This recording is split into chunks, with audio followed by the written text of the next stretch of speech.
शरद पवार साहेब निवडणुकीच्या राजकारणाकरता या स्तरावर तर बोलताय हे काही चांगलं नाही आहे. महाराष्ट्राचं अनेक वर्ष प्रतिनिधित्व शरद पवार साहेबांनी केलं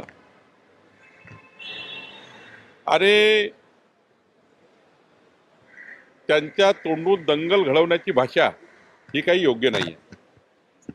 महाराष्ट्राची जनता सुज्ञ आहे. महाराष्ट्राची जनता ही दंगलीपर्यंत जाईल अशी स्थिती नाही, कधी होती नाही, कधी होणार नाही. पण काही लोक समाजामध्ये तेढ निर्माण करणे असे काही आंदोलन तयार करणे ज्यातनं समाजामध्ये तेढ निर्माण होईल आणि त्यातून मग महाराष्ट्राला विचलित ठेवण्याचं काम काही लोक करतायत. शरद पवार साहेबांना विनंती आहे की असे जे लोक आहेत जाती जातीमध्ये वाद निर्माण करणारे, यामध्ये जरा त्यांनी पुढाकार घ्यावा.